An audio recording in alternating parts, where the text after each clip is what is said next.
찬양 중에 우리에게 은혜를 주신 하나님을 찬양하며 높입니다. 우리 양옆에 있는 분들과 이렇게 인사하도록 하겠습니다. 주님, 오늘 나에게 말씀하실 것입니다. 양옆에 있는 분들과 인사하겠습니다. 또 한 번 인사하겠습니다. 주님의 말씀만이 나의 힘입니다. 한 번 더 인사하겠습니다. 순종하는 진짜 믿음을 가집시다. 네, 감사합니다. 오늘 우리가 함께 봉독할 하나님의 말씀은 마태복음 5장 8절 말씀입니다. 마태복음 5장 8절 말씀입니다. 우리 한 구절밖에 되지 않아서요, 한 목소리로 함께 읽도록 하겠습니다. 시작. 마음이 청결한 자는 복이 있나니 그들이 하나님을 볼 것임이요. 아멘. 네, 오늘은 마음이 청결한 자라는 제목으로 하나님의 은혜를 함께 나누겠습니다. 여러분, 우리가 먹는 생선 중에 가장 위험하지만 가장 아름다운 맛을 소유한 생선이 있습니다. 뭔지 아십니까?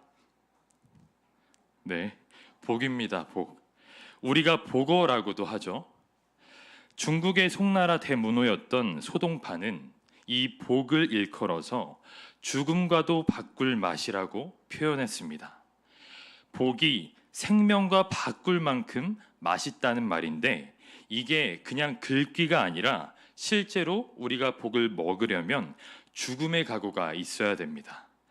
왜냐하면 복은 테트로도톡신이라는 맹독을 가지고 있는데요, 복 한 마리에 담겨있는 이 복은요, 성인 남성 33명을 한 번에 죽일 수 있는 양을 가지고 있다고 합니다. 진짜 살벌한 생선이죠. 테트로도톡신은 같은 양의 청산가리보다 5배나 더 강하다고 합니다. 그래서 모든 생선 중에 우리가 유일하게 자격증이 있어야만 요리할 수 있는 게 복이에요. 복의 피와 내장과 알과 이런 것에 다 독소가 가득 차 있어요.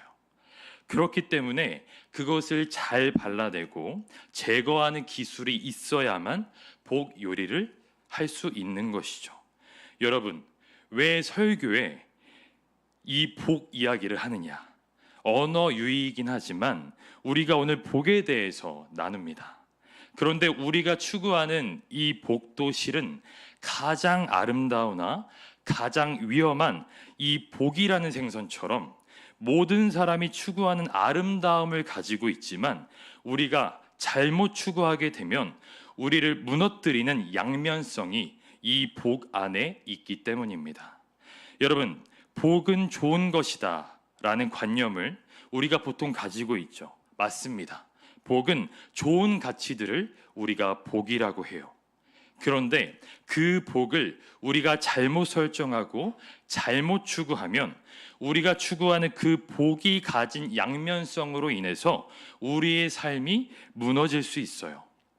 우리가 실제로 복이라고 여기며 사는 것들 중에서 복이 아닌데 복이라고 생각하며 따라가는 것들이 많죠.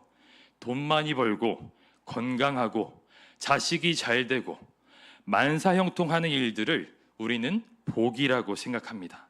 맞습니다. 복의 요소가 그 안에 존재하기도 하지만 절대로 그 자체만으로는 복이 될 수 없음을 우리는 오늘 알아야 됩니다. 여러분, 인간의 근본적인 불행은 우리가 이 복이라고 설정한 것들을 결국에는 얻어내지 못해서, 이뤄내지 못해서 오는 게 아니라 복의 근원이 되시는 하나님을 떠나 있는 데서 오는 것입니다. 하나님이 없는 돈은 우리의 삶을 풍요롭게 하는 것 같지만 결국 저주도 가져와요. 하나님이 없는 어떤 명예와 권세들은 우리에게 좋은 측면도 있지만 한편으로는 우리의 삶을 동시에 무너뜨리는 것도 있어요. 모든 복들이 진짜 복이 되려면 복의 근원이 되시는 하나님과 반드시 연결되어야 합니다. 여러분, 권세나 돈이나 명예 그 자체가 절대로 악하지는 않습니다. 그건 그냥 하나의 수단과 통로일 뿐이에요. 그런데 하나님 없는 죄인이 붙들면 죄의 도구가 되는 거예요. 그런데 우리가 복으로 여기는 모든 것을 복의 근원이신 하나님이 통치하시면 그것은 하나님 나라를 위한 거룩한 도구가 되고 우리의 삶을 영적으로나 육적으로나 참으로 풍요롭게 하는 참된 복이 됨을 믿습니다. 그러니까 우리가 복의 근원 되시는 하나님 안에서 이 모든 복들이 통치를 받고 우리가 그것을 추구해야 된다라는 것이죠. 우리가 팔복을 배우면서 특히나 항상 기억해야 될 것은 팔복은 갑자기 예수님이 이 땅에 오셔가지고 이전에 없었던 것을 짠 하고 꺼내놓고 이제 주시는 새로운 복이 아니라는 거예요.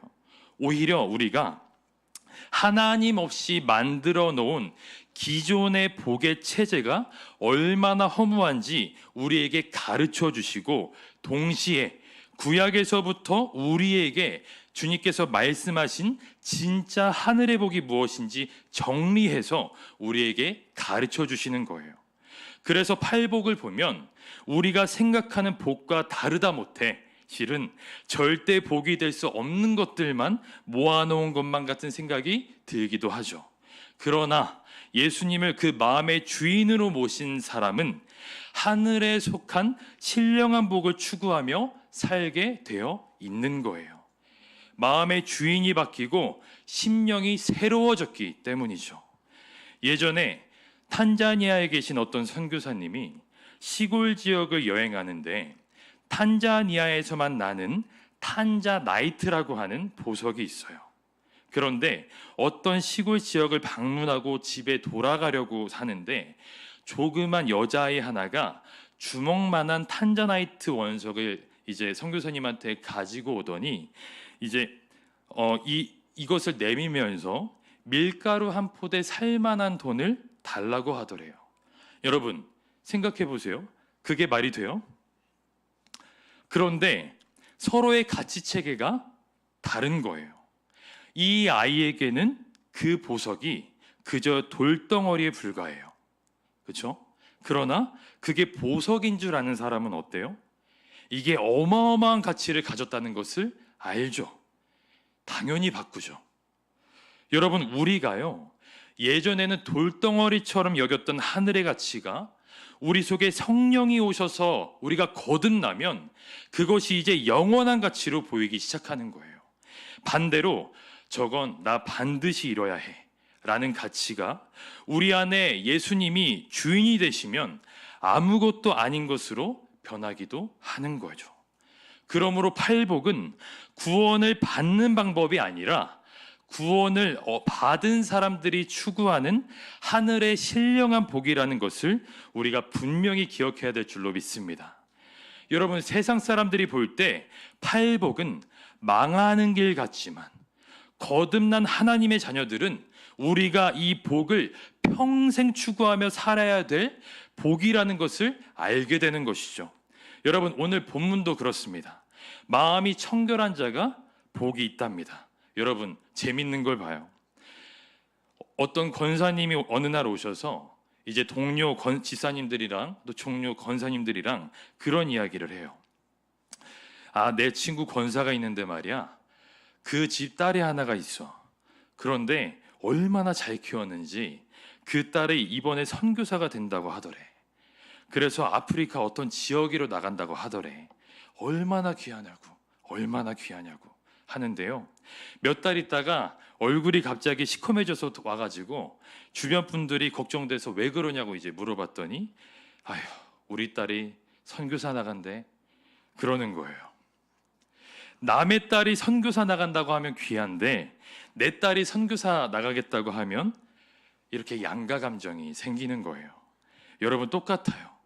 마음이 청결하다, 마음이 깨끗하다. 여러분 이 문장만 보면 사실 얼마나 좋게 들려요. 그렇죠? 그런데 내 자식이 마음이 청결하게 산다고 생각해 보세요. 귀하다고 생각은 하지만 솔직히 염려도 되잖아요. 안 되세요? 염려도 되죠, 당연히. 이거 세상 나가서 어떻게 살라고 하나? 저거 그냥 세상 나가가지고 무식하게 미련하게 당하고 살면 어떡하나, 이렇게 우리의 양가 감정이 존재한다라는 거예요. 여러분, 마음이 청결한 자가 왜 복이 있다고 오늘 성경에 이야기합니까? 그들이 하나님을 볼 것이기 때문에. 하나님 볼 생각 없고 하나님 봐서 지금 내 입장이 좋을 거 하나도 없다라고 생각하는 사람에게는 이게 복이 될 수가 없어요. 그런데 그 마음에 성령이 계신 사람들은 이 복을 갈망하게 되어 있는 것이죠. 여러분, 하나님을 본다, 이 문장이 우리가 그냥 간단하게 쉽게 넘어갈 수도 있지만 사실은 이것은 예수님 당시의 사람들에게 있어서는 대단한 표현입니다. 여러분, 인간의 타락 이후에 하나님을 본 사람이 있습니까? 하나님이 형상이 있으십니까? 하나님은 아예 십계명에도 박아두셨어요. 어떤 형상도 내 앞에 두지 말라라고 하셨어요. 여러분, 유대인들은요, 하나님을 보는 사람들은 죽는다고 생각했어요. 그래서 사사기에 보면 삼손의 아버지가 천사의 방문을 받고 나서 자기 아내에게 이렇게 말하는 장면이 있어요. 그래서 우리 사사기 13장 22절 말씀을 함께 읽겠습니다. 시작.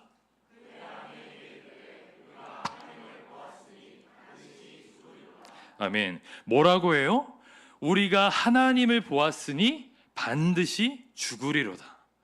여러분, 천사를 보았는데도 공포에 질려서 이제 우리 죽는구나 생각했다는 거예요. 여러분, 그만큼 하나님을 본다는 것은 천사를 받든 영광을 받든지 간에 자기의 생명과 맞바꿀 만한 아주 경외감이 부여되는 사건이었다는 거예요. 그런데 마음이 청결한 자가 하나님을 볼 거래요. 그러니까 이 표현이 얼마나 놀라우면서도 두려운 표현이겠습니까? 그런데 이런 일이요, 인간이 하나님을 볼 수 있다는 것은 하나님 편에서 허락하시면 가능한 일입니다. 하나님이 그분의 영광을 우리에게 나타내시면 우리가 같은 죄인이 그분의 영광을 볼 수 있는 것이죠. 여러분, 실제로 성경에서는 하나님께서 당신의 영광을 사람들에게 나타내신 장면이 몇 번 나옵니다.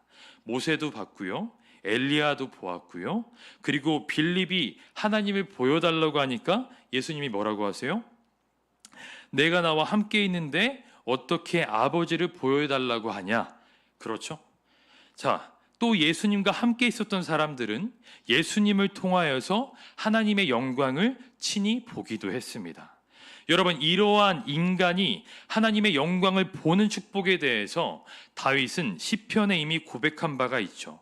우리 시편 24편 3절에서 4절 말씀을 우리 한 목소리로 함께 읽겠습니다. 시작.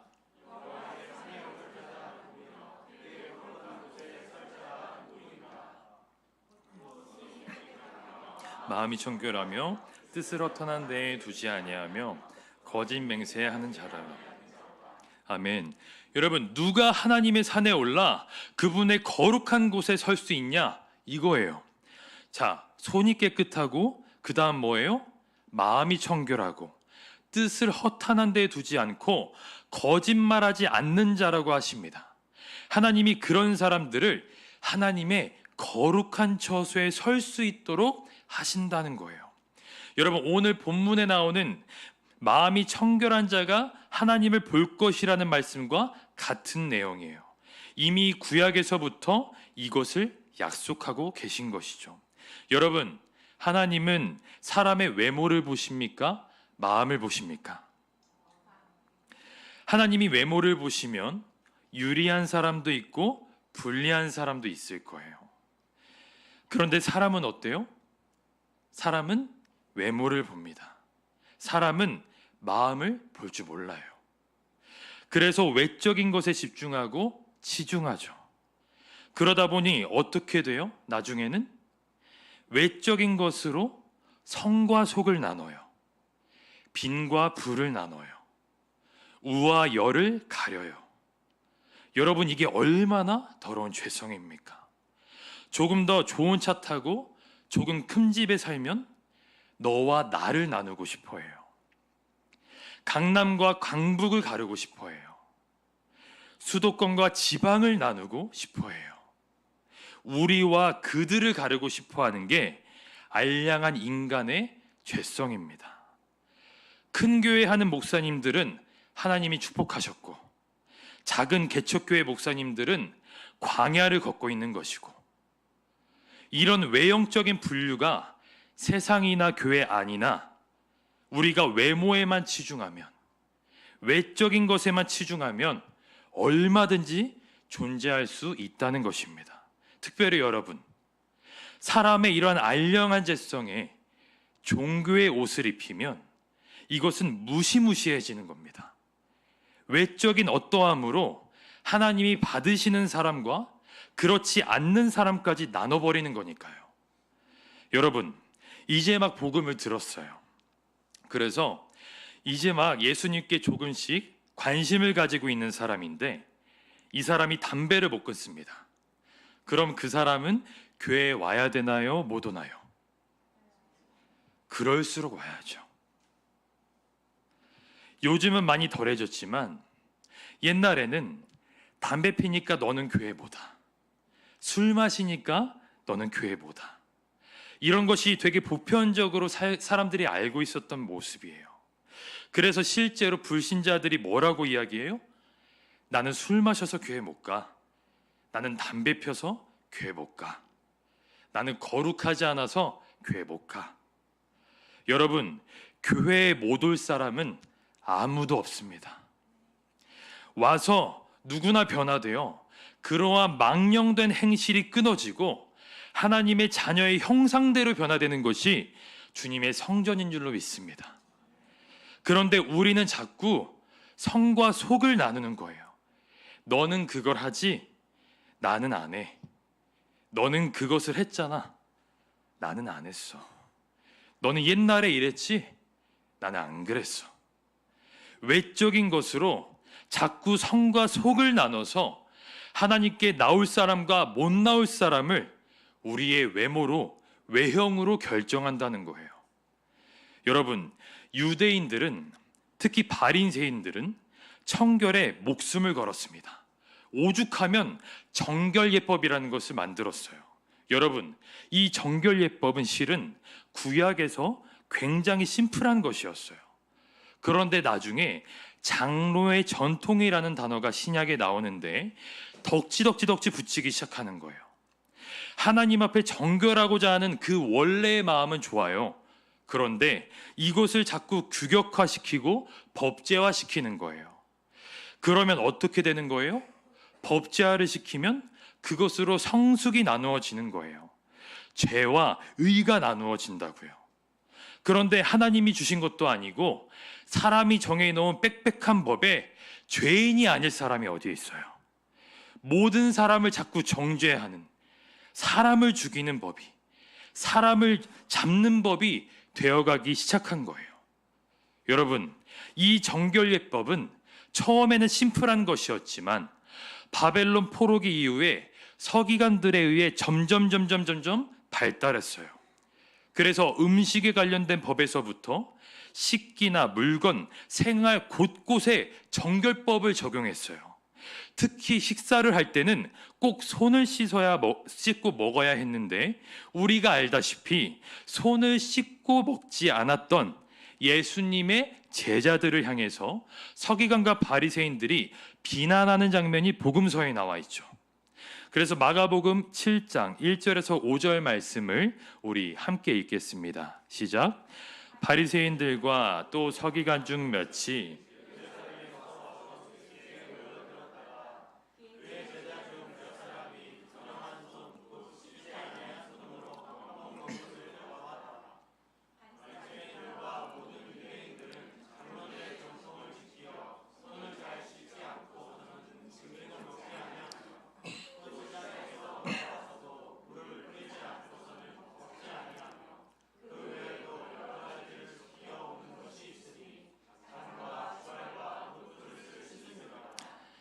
이에 바리새인들과 서기관들이 예수께 묻되 어찌하여 당신의 제자들은 장로들의 전통을 준행하지 아니하고 부정한 손으로 떡을 먹나이까? 아멘.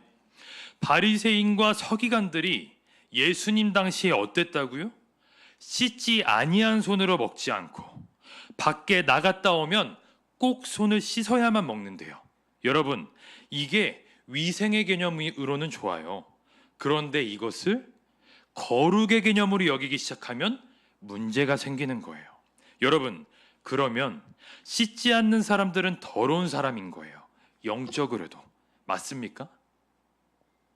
제가 호주에서 한 번씩 노숙자 사역을 나가서 노숙자들과 교제하고 예배드리는 시간을 가졌는데, 사실 이 사람들은 대부분 알코올이나 대마에 취해 있어요.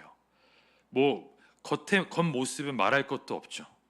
머리끝부터 발끝까지 세상에서 가장 외형적으로는 더러운 사람들이에요. 그럼 하나님이 그 사람들을 안 받으시겠네요? 더러우니까. 여러분, 위생의 개념으로는 우리가 손 씻고 깨끗하게 하는 거 중요하죠. 그러나 그것이 사람의 마음까지 깨끗하게 하거나 혹은 그러한 외적인 것이 사람의 마음의 성속을 결정할 수는 없다는 것입니다. 그러나 바리새인들은 그것을 남을 정죄하고 심판의 자리에 올리는 것으로 썼어요. 왜냐하면 본인들은 청결 유지를 위해 대단히 힘썼거든요. 그래서 실제로 옛날에 중세시대 때 유럽의 흑사병이 돌면서 유럽 인구의 3분의 1이 죽었는데, 유대인들이 흑사병의 주범으로 오해받아서 많이 죽임을 당했죠. 왜? 유대인들은 많이 안 죽는 거예요. 왜 안 죽었을까요? 정결예법 때문에. 유대인들은 잘 씻었어요. 그런데 중세 사람들은 잘 씻지 않는 문화가 있었어요.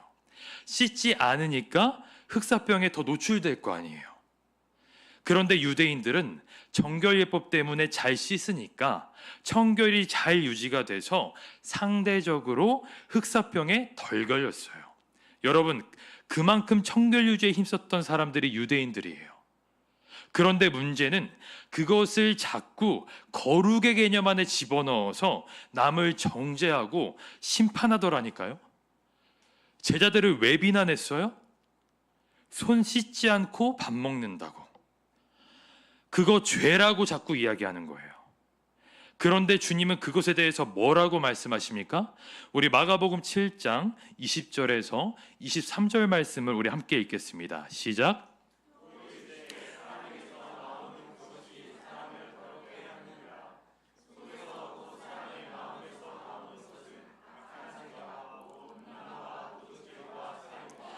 간음과 탐욕과 악독과 속임과 음탕과 질투와 비방과 교만과 우매함이니 이 모든 악한 것이 다 속에서 나와서 사람을 더럽게 하느니라. 아멘. 여러분, 무엇이 사람을 더럽힙니까? 밖에서 들어가는 게 더럽힙니까? 안에서 나오는 게 더럽힙니까? 안에서 나오는 게 사람을 더럽힌다는 거예요.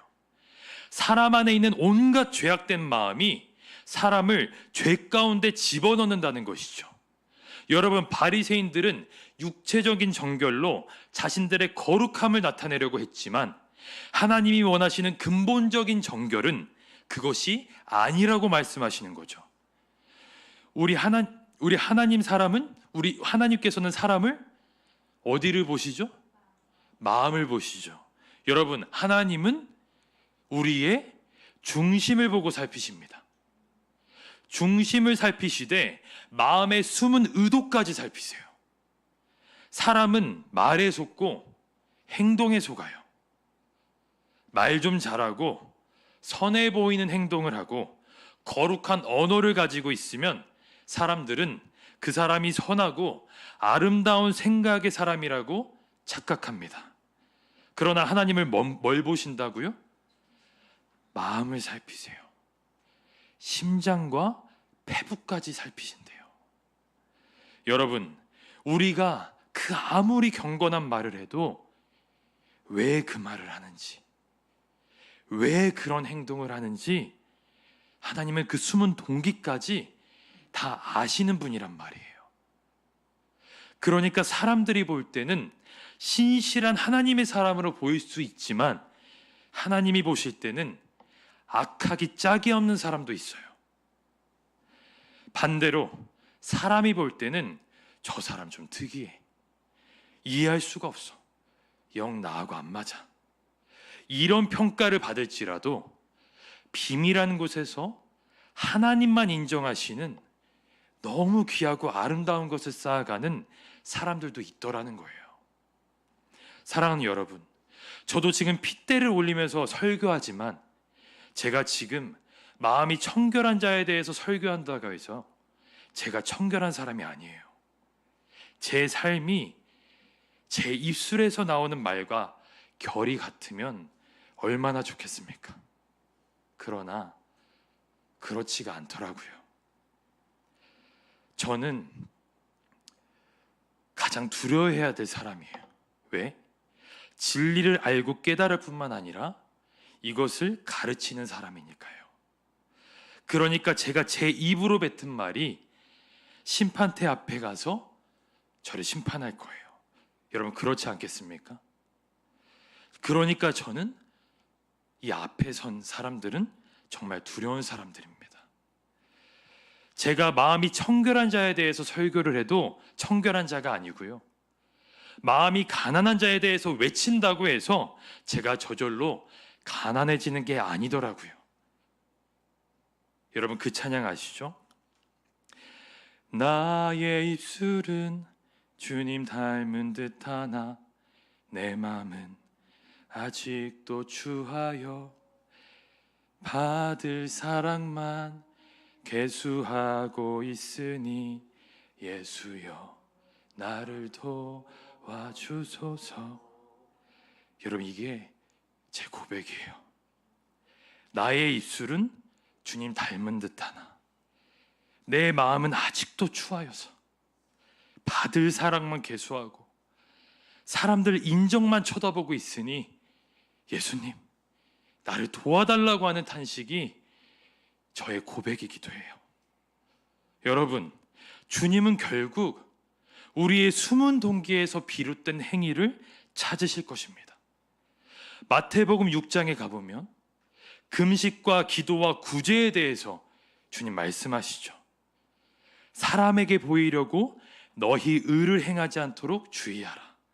여러분, 왜 구제하는지 주님은 아신다는 거예요. 여러분, 무서운 거 아니에요? 내가 이 사람에게 따뜻한 밥 한 그릇을 줘도 왜 주는지 아신대요.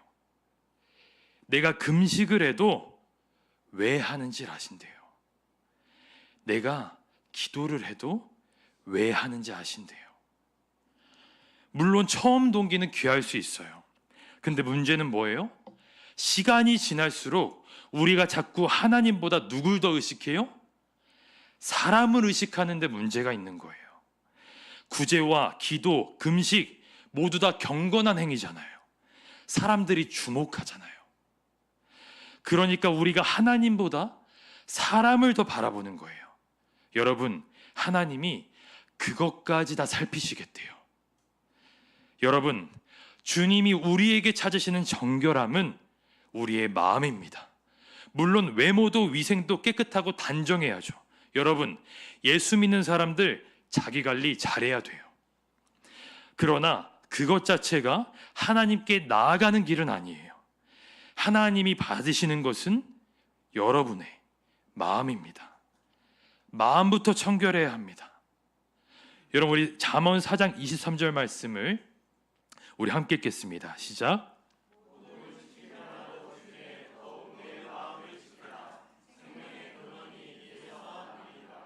아멘. 여러분, 모든 지킬 만한 것 중에 더욱 내 뭐를 지켜라? 마음을 지켜라. 생명의 근원이 이에서 남이니라. 여러분, 마음에서 모든 게 나온다는 거예요. 생명도 죽음도 마음에서 나와요. 신앙도 여러분, 입에서 시작됩니까? 마음에서 시작됩니까? 마음에서 믿어 입으로 시인하는 거잖아요. 마음에서 시작되는 거예요.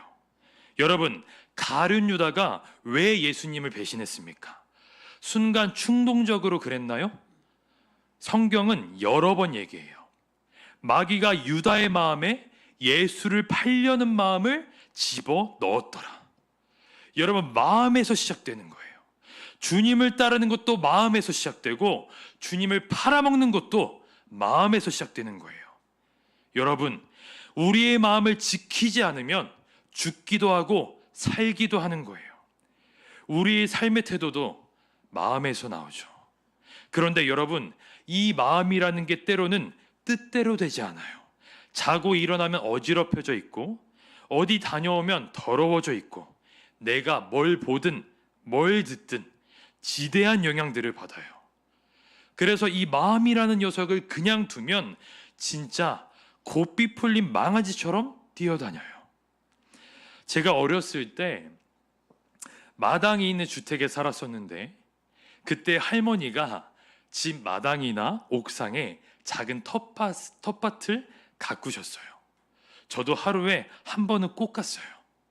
거기에 상추가 막 자라는데 저는 이게 너무 신기한 거예요. 야, 이게 어떻게 이렇게 자랄까? 분명히 제가 뜯어 먹었거든요. 근데 다음날 또 자라 있어요. 그런데 놀라운 것은요, 제가 왜 매일 갔냐면 할머니가 안 심은 게 자꾸 나요. 이름 모르는 잡초들이. 놀랍죠? 상추는 심어야 나요. 부추도 심어야 나는데 이놈의 잡초들은 안 심었는데도 납니다. 그리고 만약에 여러분 경주시키듯이 잡초 안 골라주고요, 자, 상추랑 부추야, 너 한번 잡초랑 붙어봐, 시작하면 뭐가 더 잘 자랄까요? 잡초가 훨씬 더 잘 자라요. 없어져 버려요, 상추랑 부추 같은 것들은. 여러분, 우리 마음도 똑같아요. 심지 않았는데 자고 일어나면 있어요. 원치를 않았는데 어디 갔다 오면 있어요. 내가 의식적으로든 무의식적으로든 보고 듣는 것들로 인해 여러 가지 것들이 우리 마음에 자라고 있어요. 여러분, 그거 그냥 두면요, 우리의 마음은 지옥과 방불해집니다. 그냥 두면 원치 않는 것만 자라요. 그러므로 우리는 늘 마음을 청결하게 해야 되는데, 여러분, 청결하게 하는 게 우리의 노력으로 됩니까? 예수님의 피밖에는 없습니다. 예수님의 십자가의 그 보혈의 공로만이 우리를 정결케 하실 수 있는 줄로 믿습니다. 그러므로 우리가 매일 회개하는 거예요. 순간순간 회개하는 거예요. 마음에 스쳐 지나가는 생각이나 감정도 십자가 앞으로 계속 가져가야 돼요. 여러분, 저는 가끔이 아니라 자주 죄된 생각이 제 안에 들어왔는데, 그럴 때 있잖아요. 정신줄 놓고 계속 그거 생각할 때. 그러다가 갑자기 생각나면 저도 모르게 아, 주여 라고 소리를 지르거든요. 그런데 하루는 제가 이제 도서관에 있다가 허탄한 생각이 들어왔는데, 그때 저도 모르게 아, 주여 이렇게 한 거예요. 그 순간 거기 도서관에 있었던 수십 명의 사람들이 일제히 저를 보는데 아주 얼굴 따가워 죽는 줄 알았습니다. 그런데 그 중에 저를 알고 있는 이제 전도사 한 명이 이제 밖에 나와가지고 막 웃으면서 저한테 물어보는 거예요. 왜 주여 했냐고. 제가 뭐 일일이 다 말할 수는 없고, 내가 주여 이렇게 부르면 내가 회개하는 거야, 이렇게 이야기를 했습니다. 여러분, 우리 마음에 그런 생각들이 계속 머물지 않도록 하셔야 돼요. 여러분, 지나가다가 머리에 새똥 맞는 거는 우리 잘못이 아니에요. 그런데 내 머리에다가 새가 집을 짓게 하는 건 우리 잘못이에요. 왜? 그냥 둔 것이기 때문에. 우리 속에 더러운 것이 들어올 때마다 끊임없이 예수님의 십자가 앞으로 넘길 수 있는 지혜로운 성도들이 되셔야 할 줄로 믿습니다. 우리는 회개의 범위를 우리의 행동으로만 제한하고 싶어 하죠. 내가 했냐 안 했냐로 자꾸 죄를 따져요. 걸리면 죄고 안 걸리면 죄가 아니라고 생각해요. 그러나 진짜 은혜의 빛이 비춰지면 그 경계가 허물어져요. 했든 안 했든지 간에 마음에 품은 생각까지도 회개하게 되어 하나님께 더 가까이 나아갈수록 영적인 민감도가 높아지는 거죠. 그런데 우리는 웃겨요. 하나님과 가까워지면 자꾸 영적인 민감도가 나에 대해 높아져요? 남에 대해 높아져요? 남에 대해 자꾸 높아져요. 저 사람 저거 깨어나야 되는데, 저 사람 저거 회개해야 되는데, 여러분, 내가 먼저 깨어나고 내가 먼저 회개해야 돼요. 못난 사람들이 꼭 영적 민감도를 남한테만 적용해요. 여러분 기억하세요. 어떤 마지막 때의 회개의 메시지든 그 타겟은 나입니다. 남이 아니라. 그렇게 우리가 회개함으로 마음을 늘 청결하게 하면 하나님의 은혜들이 보이기 시작해요. 어디 수련회나 기도원에만 가야 그런 경험하는 은혜가 아니라 내 일상 곳곳에 있다는 것을 알게 돼요. 여러분, 우리의 삶과 마음을 늘 정결하게 해보세요. 그러면 알 수 없었던, 평소에 깨닫지 못했던 회개가 터지고요. 회개로 말미암아 그 모든 것들이 새로워 보여요. 주님이시구나. 주님의 은혜구나. 주님이 나를 정말 사랑하시는구나. 여러분, 이런 생활 속 깊은 은혜들을 우리가 누리게 돼요. 하나님을 보게 되는 거죠.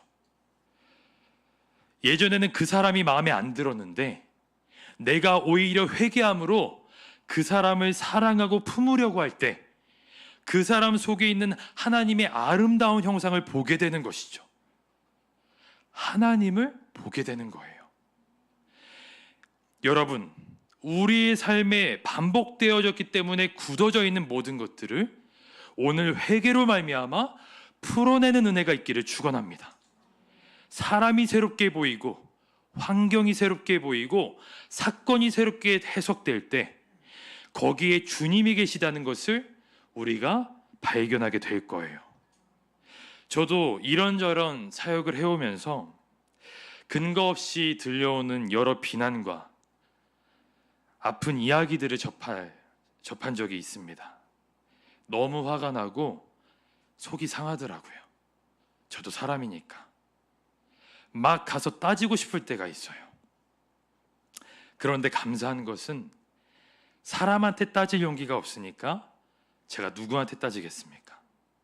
하나님한테 엎드려서 하나님께 기도하는데 놀라운 사실은 오히려 기도하는데 제 마음속 깊은 곳에 더러운 것들을 발견하게 하시더라고요. 흠없고 싶고 칭찬받고 싶고 인정받고 싶은, 이 땅에서 면류관 쓰고 싶은 저의 더러운 의를 보여주시더라고요. 여러분, 저는요, 만약에 제가 살아온 모든 길들을 하나님께서 사람들 앞에 딱 다 보여내신다면 저는 도망쳐야 되는 사람이에요. 아무도 저를 모르는 곳으로 저는 도망쳐야 되는 사람이에요.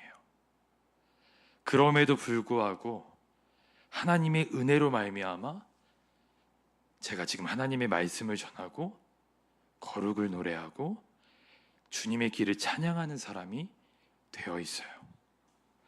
하나님의 은혜예요. 그러나 저는 정죄받고 비판받고 사람들한테 비난받아야 되는 그런 걸음을 걸은 사람이에요. 여러분, 제가 그것을 깨닫게 되니까요, 제가 누구를 미워하거나 정죄하거나 시시비비를 가리거나 아무 의미가 없더라고요. 오히려 감사하더라고요. 하나님, 제가 정말 더러운 사람입니다. 제가 정말 추한 사람입니다. 그리고 오히려 비난하는 사람들을 기도하게 하시더라고요. 사랑하는 여러분, 이 이야기 하나만 하고 마치겠습니다.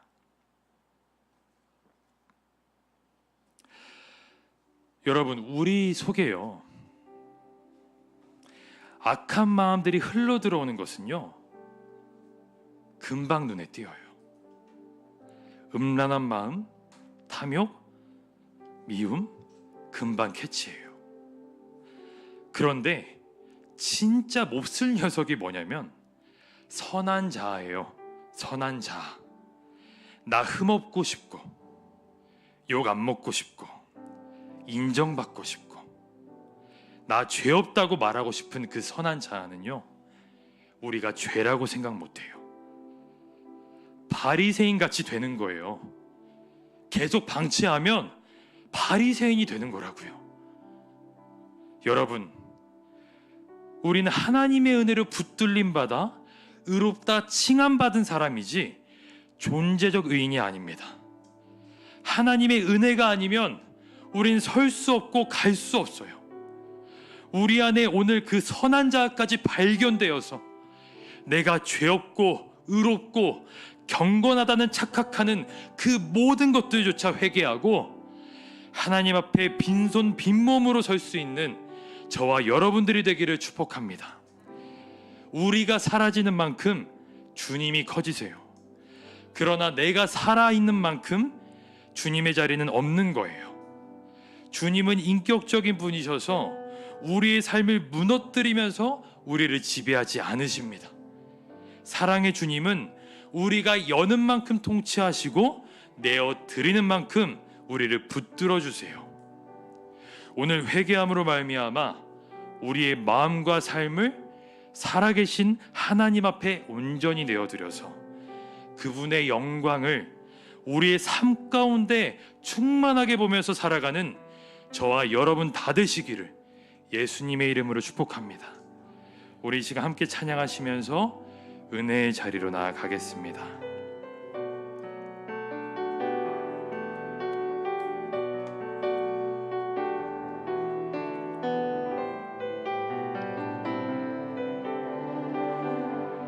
보소서 주님, 보소서 주님, 나의 마음을 선한 것 하나 없습니다.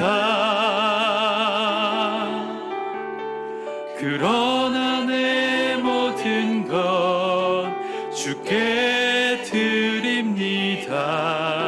사랑으로 안으시고 날 새롭게 하소서. 다시 한번 보소서 주님, 보소서 주님, 나의 마음을 선한 것 하나 없습니다.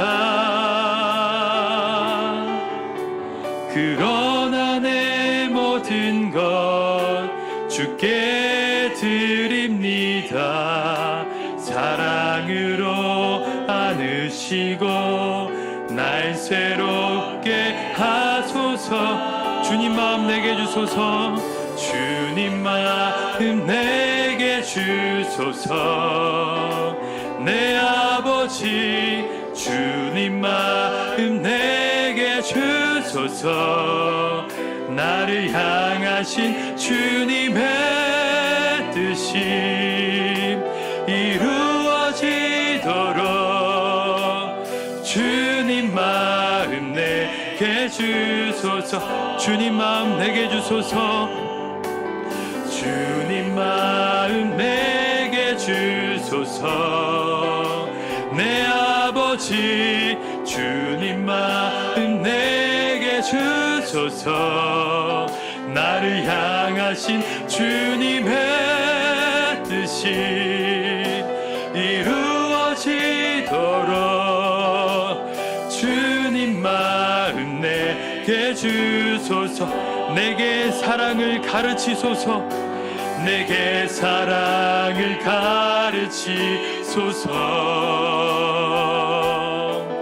당신의 마음으로 용서하게 하소서. 주의 성령 내게 채우사 주 주의 길 가게 하소서. 주님 당신 마음 주소서. 주의 성령 내게 채우사, 주의 성령 내게 채우사. 주의 길 가게 하소서. 주님 당신 마음 주소서. 주님 마음 내게 주소서. 주님 마음 내게 주소서. 내 아버지 주님 마음 내게 주소서. 나를 향하신 주님의 뜻이 이루어지도록 주님 마음 내게 주소서. 주님 마음 내게 주소서. 주님 마음 내게 주소서. 내 아버지 주님 마음 내게 주소서. 나를 향하신 주님의 뜻이 이루어지도록 주님 마음 내게 주소서. 마음이 청결한 자는 하나님을 볼 것입니다. 그러나 우리의 힘으로는 우리가 청결하게 될 수가 없고요, 청결해져야 한다는 의식조차 희박한 우리는 선한 자에 붙들려 사는 죄인들입니다. 하나님, 오늘 십자가의 놀라우신 능력을 의지하여 회개하오니 우리의 마음을 정결하게 하여 주시옵소서. 그래서 하나님, 우리의 삶 가운데 계시는 하나님을 배우는 그 은혜의 자녀들이 되게 하여 주시옵소서. 우리 함께 말씀을 의지하여 주님 한번 부르짖고 기도하겠습니다. 주여, 하나님 의지합니다. 하나님, 우리는 그냥 살면 의인인 줄 아는 사람입니다. 그냥 두면 죄 없다고 착각하는 사람들입니다. 그래서 우리가 다른 사람들을 손가락질하고 다른 사람들의 삶의 정황들을 모른 채 함부로 말하고 판단하고 비판하는 사람입니다. 그러면서 나는 죄 없는 것처럼, 나는 정결한 사람인 것처럼 착각하는 우리가 바리새인과 서기관의 영에 붙들린 사람입니다. 긍휼히 여겨주시옵소서. 우리가 악한 것뿐만 아니라 선해 보이는 자기 의까지도 하나님 앞에 내려놓고 회개하며 믿음으로 사는 주의 자녀들이 될 수 있도록 우리를 인도하여 주시옵소서. 성령님, 우리를 주께로 가까이 인도하여 주시옵소서. 주님의 마음을 부어 주시옵소서. 주님의 마음을 부어 주시옵소서. 성령님, 우리의 마음이 그 청결한 주님의 자녀들이 될 수 있도록 도와주시옵소서. 하나님, 우리 안에 선한 것이 없습니다. 우리 안에 거룩하고 깨끗한 것이 있을 수가 없습니다. 그냥 두면 온갖 잡초와 더러운 것들만 자랍니다. 아버지, 십자가의 그 보혈의 능력을 의지하오니 우리 마음에 있는 잡초와 더러운 것들을 제거하여 주시고 하나님이 원하시고 기뻐하시는 삶을 살 수 있도록 주님 인도하여 주시옵소서. 주님, 우리 마음을, 아버지, 주님의 마음을 우리 안에 허락하여 주시옵소서. 주님의 마음을 우리 안에 허락하여 주시옵소서. 아버지, 감사합니다.